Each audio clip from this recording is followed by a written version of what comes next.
우리 한때 우리나라도 세계 최초, 세계 최대 이런 거에 굉장히 관심을 갖고 그런 걸 열심히 만들었던 때가 있었던 것 같습니다. 제가 어렸을 때 63 빌딩, 여의도에 있는 빌딩이 세워질 때 아시아에서 가장 높은 빌딩이라고 많이 광고하고, 또 그래서 저희도 다 한번 꼭 가보고 싶은 마음이 있었던 기억이 아직도 생생합니다. 또 지방에 가도 세계 최대 이런 걸 자랑하는 곳이 많습니다. 세계 최대 불상, 세계 최대 빈대떡 이래가지고 그런 걸 광고하고 자랑스럽게 여기는 그런 곳들도 있죠. 근데 좀 시대가 바뀌고 우리 대한민국도 수준이 높아지면서 세계화되면서 가장 큰 것을 갖고 있는 것이 우리나라의 국격과 그렇게 크게 상관이 없다라는 것을 아마 좀 이제는 많이 깨닫게 된 것 같습니다. 그래서 이제는 더 이상 세계 최대, 세계 최고라는 것을 그렇게까지 강조하지 않게 되었습니다. 하지만 우리 개인에 있어서는 여전히 우리는 큰 것을 동경합니다. 더 큰 집과 더 큰 TV와 더 큰 차를 다 성공의 상징으로 생각을 하죠. 하지만 천국 그리고 성경이 제시하는 복된 삶은 어떤 큰 것과 직결되지는 않습니다. 오히려 예수님께서는 작은 것에 얼마나 큰 복이 담겨져 있는지 우리가 보기를 원하시고 알기를 원하십니다. 정작 가장 작고 가장 연약한 것이 우리 삶의 가장 중요한 것들이고, 그것이 우리를 변화시키고 그것이 우리를 행복하게 하는 것이라는 것을 주님께서는 우리에게 전해주고 계십니다. 천국의 핵심 중에 하나는 변화입니다. 천국적인 삶이 뭐냐? 내 삶이 그리스도의 복음으로 인해서 변화를 받는 것, 세상을 바라보던 시선이 하나님을 바라보게 되는 이런 다양한 변화가 천국의 핵심적인 요소입니다.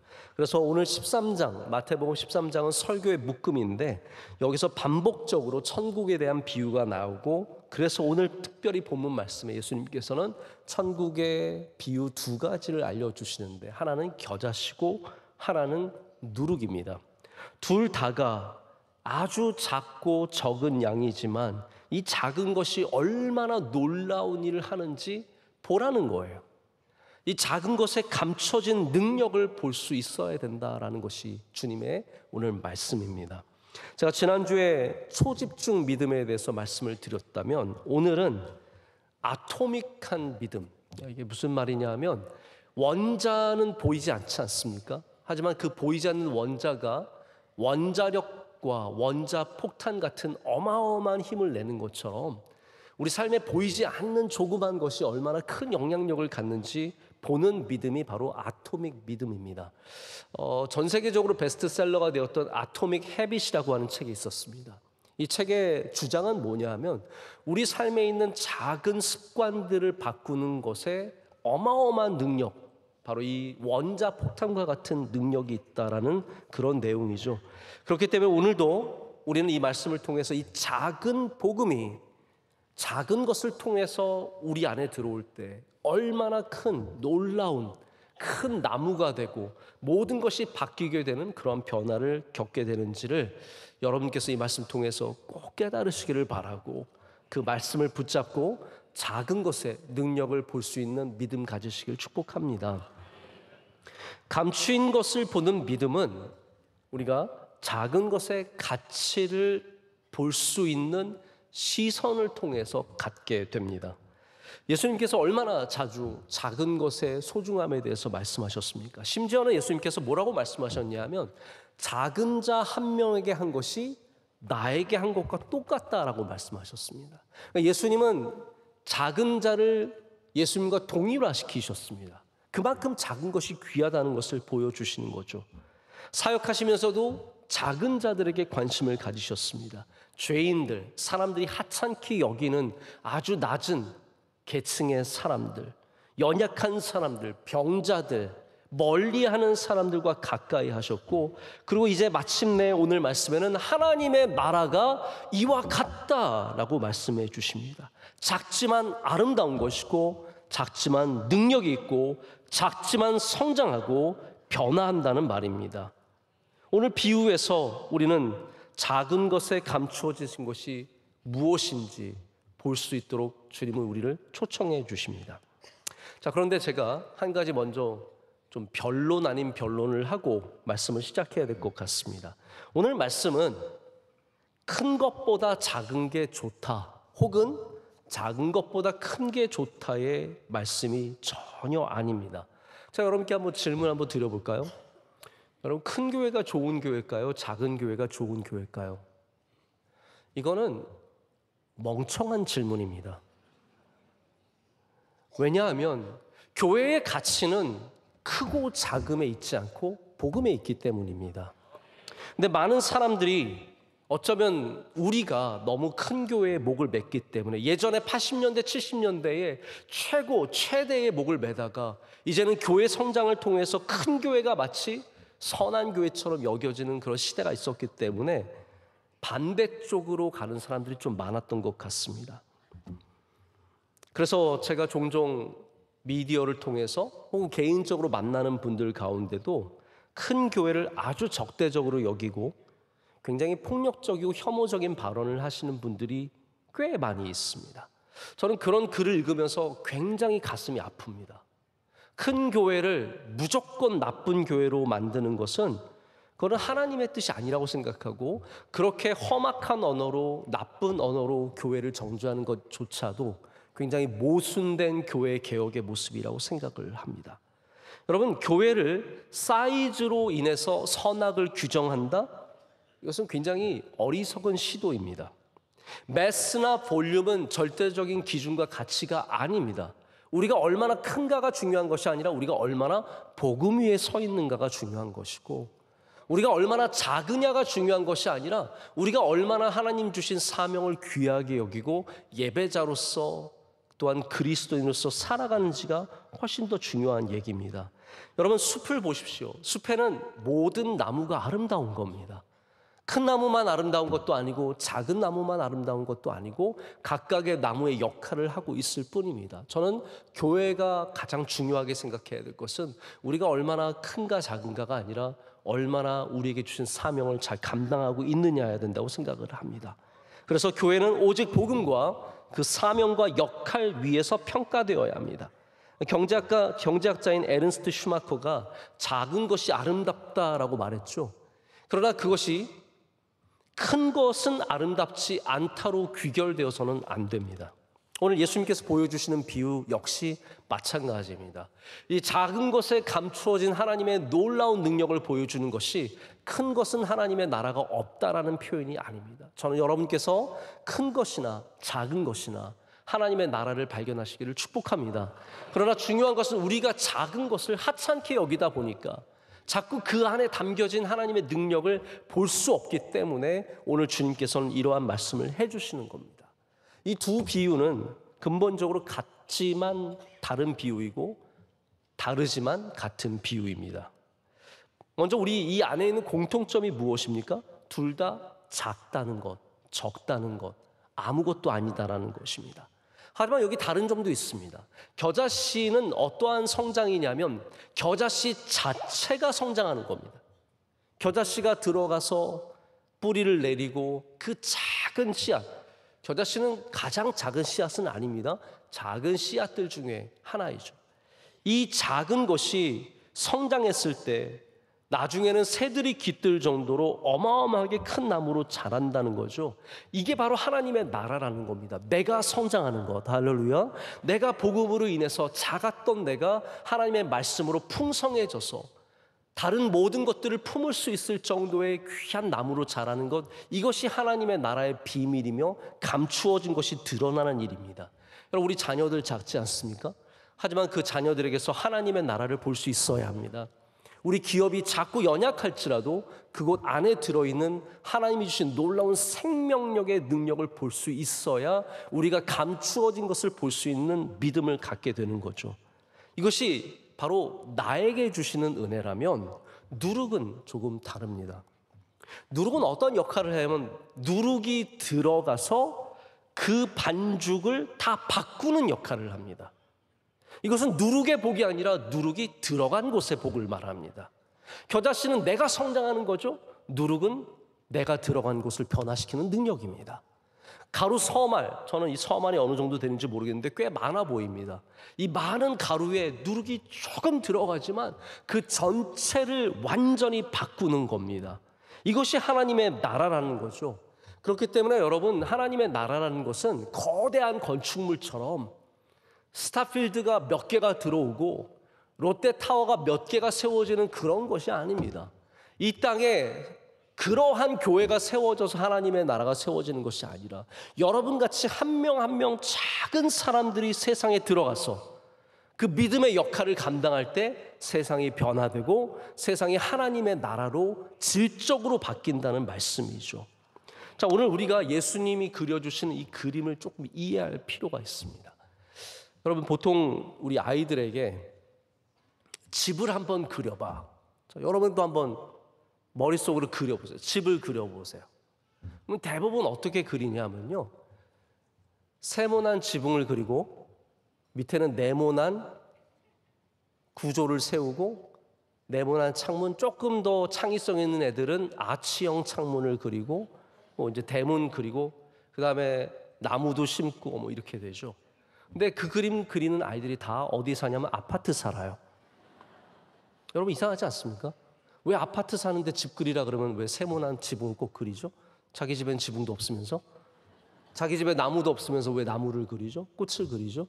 왜냐하면 우리 안에 들어있는 집이라고 하는 이 명사가 주는 이미지가 바로 그러한 모습이기 때문입니다. 자, 천국도 마찬가지입니다. 여러분, 천국을 한번 그려보세요. 뭐라고 생각하십니까? 천국, 하나님의 나라, 천국. 그럼 우리는 보통은 이제 요한계시록에 있는 어떤 화려한 천국에 대한 표현들, 그리고 어떤 목사님들이 말한 제가 천국을 봤습니다. 어젯밤에 하나님께서 천국에 저를 보내주셔가지고 제가 천국을 봤는데 천국엔 다이아몬드가 쫙 깔려있고 내 집을 딱 보여줄 때 그물어야 이제 이런 거 생각하시면서 천국의 이미지가 있죠. 다 각각 그리는 그림이 있을 겁니다. 근데 예수님께서는 오늘 우리의 그림이 아니라 예수님께서 전혀 다른 차원에서 그림을 보여주시는 겁니다. 세모난 지붕, 진주문 이런 게 아니라는 거죠. 우리는 천국을 다른 시선으로 오늘 처음 쳐다보게 됩니다. 제가 한 10여 년 전에 워싱턴 DC에 회의차 갔다가 잠깐 틈이 있어서 거기 있는 내셔널 갤러리를, 이 큰 박물관을 가보게 되었습니다. 미술 전시를 하고 있었는데 그때 우리나라 작가 중에 제가 지금 이름이 정확한지 모르겠는데 서도연 씨인가 그런 분의 작품을 전시하고 있었어요. 이분은 세계적인 작가입니다. 아마 제 기억에는 예일대에서 공부하시고 교수로도 계신 분이셨는데 이분의 작품이 아직도 제 인상에 깊이 남아있어요. 왜냐하면 이분이 집을 만드셨어요. 집을 만들었는데 어떻게 만들었냐 하면 이분이 어렸을 때 살았던 집을 다시 재현을 했는데 아주 정확하게 그 그림과 그 설계도를 갖고 똑같이 집을 만들었는데 천으로 만들었어요. 우리 모시천 같은 색깔을 입힌 아름다운 천으로 모든 지붕과 벽과 마루와 이 모든 것을 만들었어요. 근데 흥미로운 건 뭐냐면 이거를 공중에 띄워놨어요. 그래서 우리가 평소에 집을 볼 때는 늘 위에서 보는 그림이든지 아니면 안에서 보는 그림이었는데 그 집에 들어가는 사람은 밑에서 위를 쳐다보며 집을 경험하게 됩니다. 저는 아티스트들이 하는 일들이 바로 이런 일들이라고 생각해요. 아티스트들은 우리가 갖고 있는 시선을 좀 바꿔주는 겁니다. 평소에 늘 봤던 그것이 아니라 전혀 다른 곳에서 보게 해서 다른 것을 느끼게 하는 거죠. 예수님도 아티스트십니다. 예수님의 비유는 정말로 예술적이고 아름다운 작품들입니다. 그래서 천국을 보여주시면서 문은 진주문이고 이게 아니라는 거예요. 우리를 전혀 다른 곳으로 데려가셔서 아니야, 천국은 겨자씨야. 천국은 누룩이야. 작았던 네가 하나님의 말씀으로 성장하는 것이 천국이고 아무것도 아닌 네가 세상에 들어가서 그 가정을 변화시키고 그 기업을 변화시키고 그 사회를 변화시키는 그것이 천국이라고 오늘 우리에게 말씀해 주시는 겁니다. 여러분, 세상은 원래 작은 것을 하찮게 여깁니다. 늘 지나다니는 길에 있는 것들은 잘 보이지 않습니다. 왜냐하면 하찮은 것이기 때문이죠. 많아서 보이지 않고 보이지 않는 것들이 또한 얼마나 많은지 모릅니다. 하지만 바로 그 우리의 삶에 보이지 않는 곳에 온갖 축복이 다 들어가 있다는 사실을 우리는 기억해야 합니다. 제가 화려한 파티를 한번 가본 적이 있습니다. 우리 회의가 끝나고 무슨 행사가 있어서 파티를 한대요. 근데 여러분, 보통 우리나라 사람들은 파티복이 없습니다. 우리 여자 집사님들 혹시 집에 파티복 있으세요? 드레스, 예쁜 드레스, 빨간 반짝반짝, 그래서 혼자서 집에서 그거 입고 막 이러고 춤추고 계십니까? 미국 사람들은 대부분 웬만하면 자기 다 집에 파티복이 있습니다. 그래서 회의를 마치고 저녁에 파티를 하는데 정말 낮에 만났던 그분들이 아니라 전혀 다른 분들이 파티를 위해서 아름다운 옷을 입고 반짝거리는 구두 신고 와서 하나 그러면서 인사하는데 저는 좀 민망하기가 그지없었습니다. 여러분, 때로는 우리가 멋진 옷을 입을 수 있고 멋진 곳에 갈 수 있습니다. 하지만 우리의 일상이 복되지 않으면 그게 무슨 의미가 있을까요? 우리의 평소의 삶이 기쁘지 않고 감사가 없다면 그 화려한 그 순간이 얼마만큼의 능력이 있는 것입니까? 모든 화려함은 허상에 지나지 않습니다. 진상은 우리의 평소의 삶입니다. 한때 유명했던 남자 아이돌이 무대 뒤에서 아주 타락하고 난잡한 모습을 갖고 있어서 얼마나 많은 실망감을 우리들에게 주었는지 모릅니다. 감춰진 삶이 아름다워야 그게 진짜 아름다운 삶이라는 거죠. 2018년도에 미국의 복음주의 매거진인 크리스천니티 투데이에서 올해의 책으로 뽑힌 책이 있습니다. 올해의 책. 제목이 오늘이라는 예배의 짧은 제목의 책입니다. 오늘이라는 예배. 이 저자인 티시 해리슨 워렌은 매일의 삶 속에 있는 사소한 것들, 작은 것들에 하나님께서 얼마나 많은 의미를 담아주시는지를 발견하고 담담하게 전합니다. 잠에서 깨는 것이 예배라는 거죠. 이불을 개는 것이 예배라고 말합니다. 이를 닦고 나의 모습을 정돈하는 것이 예배이며, 열쇠를 잃어버렸을 때 그 열쇠를 분주하게 찾는 모습에서 하나님과의 관계를 생각해 보게 됩니다. 우리 일상의 모든 순간순간을 하나씩 더듬어가면서 그 안에 하나님과의 어떤 만남이 있는지, 이 누룩과 같은 적은 곳에, 겨자씨와 같은 작은 곳에 하나님께서 무엇을 심겨두셨는지를 찾아봅니다. 제가 한 문장을 소개하겠습니다. 그리스도인의 삶을 유지하기 위해 필요한 영적인 삶과 훈련은 조용하고 반복적이며 평범하다. 저는 이 평범하다의 의미를 많이 두고 싶습니다. 그럼 오늘 우리가 함께 드리는 이 3부 예배, 이 낮 예배는 대단합니까? 평범합니까? 평범하죠. 우리 교회 처음 오신 분들은 아닌데요, 안 평범한데요. 저희는 그냥 늘 이렇게 예배를 드리기 때문에 평범합니다. 이것이 우리를 바꾸고, 이것이 우리를 복되게 하고, 이것이 우리에게 힘을 준다는 것을 우리는 절대로 잊어서는 안 됩니다. 이 평범한 것을 사모할 수 있는 사람, 사소하고 하찮은 것을, 감춰진 것을 귀하게 여길 줄 아는 사람이 진짜 영적인 눈을 뜬 사람들이라는 겁니다. 여러분, 하찮은 것이 귀한 것이 됩니다. 우리말에 이런 말이 있습니다. 티끌 모아 뭐라고요? 태산. 티끌 모아 태산. 다 아시는 말이죠. 저는 이 말씀 이거 참 귀한 얘기라고 생각해요. 왜냐하면 티끌이 모여서 거대한 산을 이룬다는 것. 굉장히 성경적인 얘기입니다. 근데 여기에는 우리가 보통 양에 집중하기 쉽습니다. 맞아, 티끌인데 많아졌어. 나도 그렇게 돼야지. 근데 저는 이 티끌 모아 태산이라는 곳에 양적인 변화만 있다고 생각하지 않습니다. 이 안에 질적인 변화도 있습니다. 티끌이 뭡니까? 먼지거든요. 먼지가 모여서 산이 되다. 여러분, 이거는 질적인 변화를 말합니다. 우리가 겨자씨가 나무가 되는 것과 누룩이 빵이 되는 것이 양적인 변화만이 아니라는 거예요. 이거는 질적인 변화입니다. 우리가 씨앗같이 아무것도 아닌 바람에 날리는 존재였지만 복음 안으로 깊이 들어가서 뿌리를 내리면 우리가 나무가 된다는 거예요. 흔들리지 않는 나무가 되며 복을 주는 나무가 된다는 것이 질적인 변화입니다. 누룩도 마찬가지입니다. 곰팡이죠. 그냥 하늘에 공중에 떠다니는 곰팡이지만 이것이 가루 속으로 들어가 감춰질 때 거기서 놀라운 능력으로 우리 질적인 변화를 일으킨다는 거죠. 오늘 하나님께서는, 예수님께서는 우리가 바로 이 작은 것이 되어서 우리를 세상 속에 숨겨주시는 겁니다. 우리를 감춰주시는 겁니다. 그래서 그 감춰진 우리가 세상에 들어가서 복음으로 살아갈 때 놀라운 변화들과 양적인 변화, 질적인 변화가 이 땅 가운데 일어난다는 것이죠. 오늘 이 여인이 반죽 속으로 누룩을 넣습니다.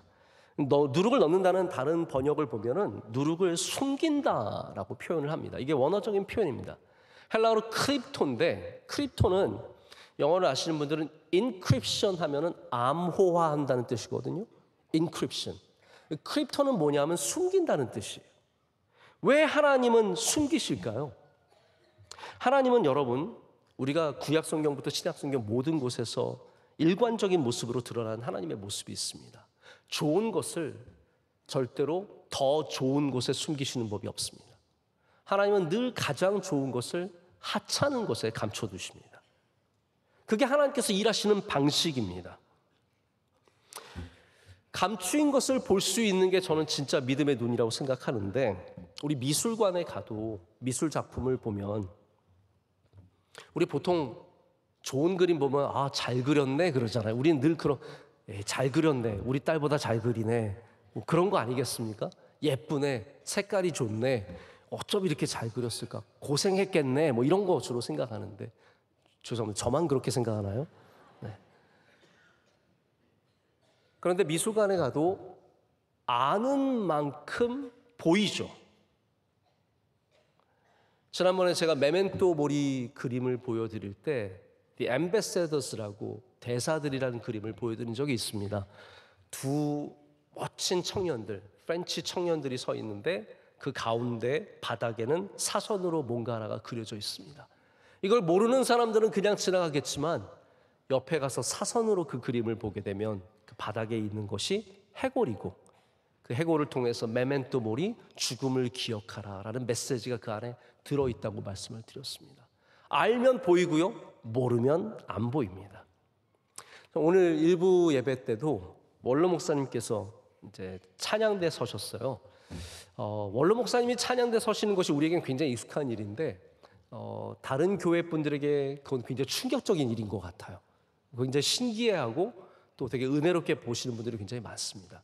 근데 원로 목사님이 보통 찬양대 서시면 저에게 쪽지가 올라옵니다. 원로 목사님 오늘 찬양대 서셨습니다.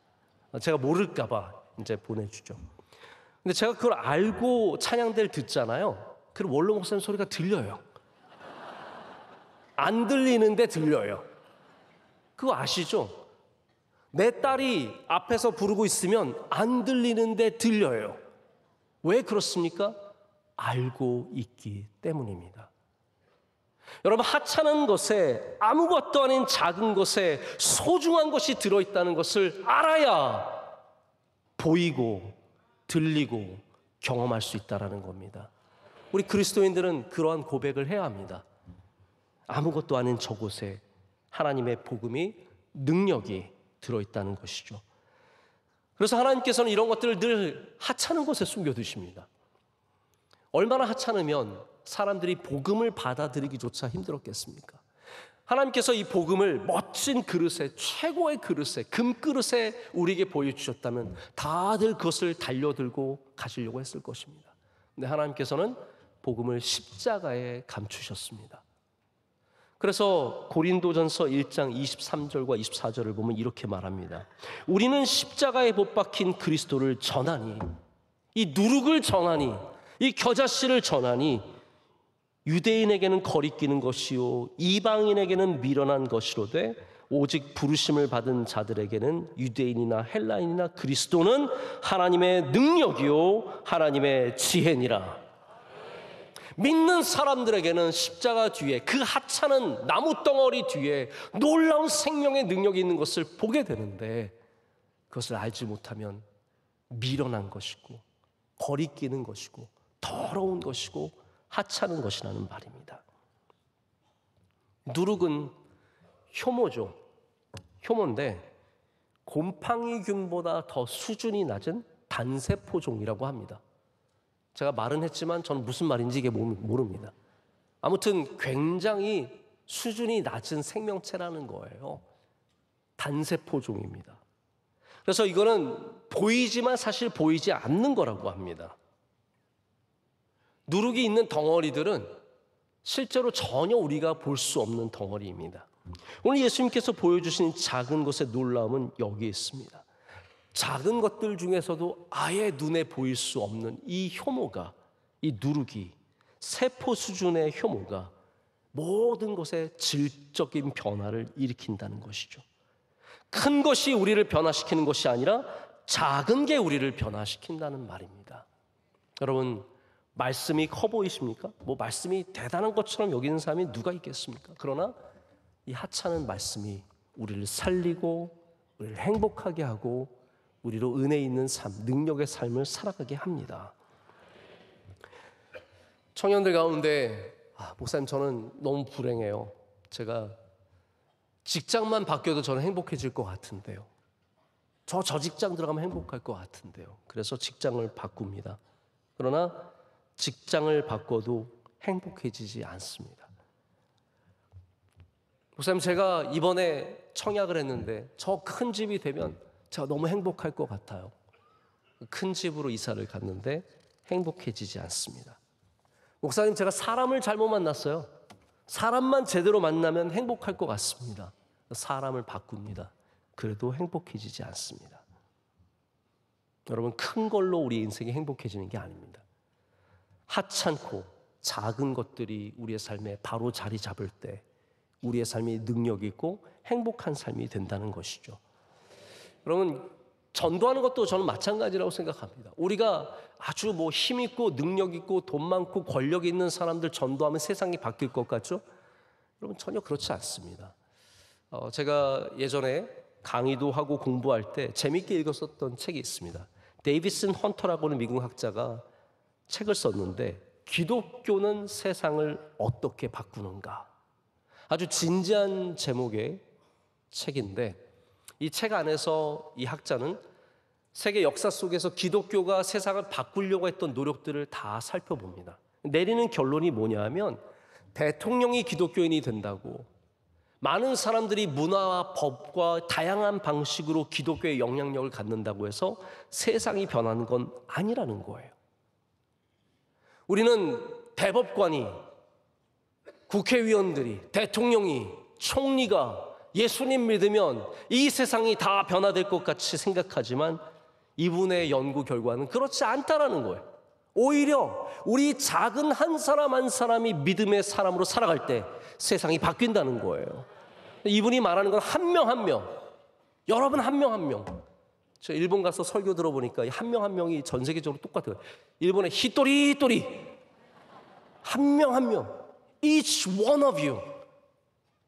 여러분들이 faithful presence라고 하는 신실한 믿음의 사람으로 존재할 때 이게 누룩으로서 세상을 바꾸는 힘이 된다는 겁니다. 그럴 때 하나님의 나라가 이 땅 가운데 세워진다는 것이죠. 1925년에 미국의 테네시주에서 아주 유명한 재판이 있었습니다. 스콥스 트라이얼이라고 하는 스콥스 재판이었습니다. 스콥스는 생물 선생님 이름을 딴 것입니다. 존 스콥스라고 하는 분이 테네시주의 법, 창조론 외에는 가르칠 수 없다는 법을 어기고 진화론을 가르쳤습니다. 그래서 난리가 났습니다. 어떻게 학교에서 진화론을, 지금 생각해보면 게 좀 웃긴 거죠. 지금은 진화론만 가르치잖아요. 그래서 테네시주가 그를 고발하고 그를 해고했습니다. 그래서 이제 법정에 올라가게 되어서 테네시주를 대신해서 윌리엄 제닝스라고 하는 그 당시에 미국의 대통령 후보가 변호사가 되고 존 스콥스와 그 변호인단이 함께 재판을 하게 됐는데 온 미국이 다 여기에 어마어마한 관심을 가졌습니다. 결과적으로는 테네시주가 승리했습니다. 그래서 존 스콥스는 결국은 해직되었고 그리고 계속해서 창조론 외의 진화론을 가르칠 수 없게 되었습니다. 여러분, 이거 우리에게 승리 아닙니까? 근데 여기에 굉장히 아이러니한 일이 생깁니다. 이 승리 이후에 1925년의 승리 이후에 미국 교회는 침몰합니다. 미국 교회 전체가 암흑기를 맞게 됩니다. 그래서 그 후로 거의 30년 동안에 미국 교회는 숨어서 지내다시피 아무런 영향력을 갖지 못하고 사회에서 오히려 소외됩니다. 그러다가 1950년대 중반에 서부의 플러 신학교, 동부의 고든 칼리지 이런 학교들이 세워지면서 다시 복음주의자들이 앞으로 나서게 되고 교회가 일어서게 됐는데, 이 30년의 시간을 거의 침묵하며 지낸 이유가 뭐냐면 바로 세상에서 기독교 법이 오히려 승리했기 때문입니다. 여러분, 이 모순된 사실을 우리는 어떻게 받아들여야 할까요? 우리가 힘으로 이기고 위에서 때려서 이겨서 이 세상을 변화시킬 수 없다라는 거예요. 우리는 법적으로 우리가 승리하면 다 이긴 것 같지만 그렇지 않다라는 겁니다. 오직 누룩이 되어야, 오직 겨자씨가 되어야 이 세상을 변화시킬 수 있다라는 겁니다. 우리가 크고 아름답고 화려한 교회당을 짓는 것만으로 이 세상을 변화시킬 수 없다는 거죠. 대통령과 대법관과 국회의원들과 강요들이 독실한 기독교인이 되어도 우리 한 명이 예수님 믿는 것보다 못하다는 거예요. 히토리.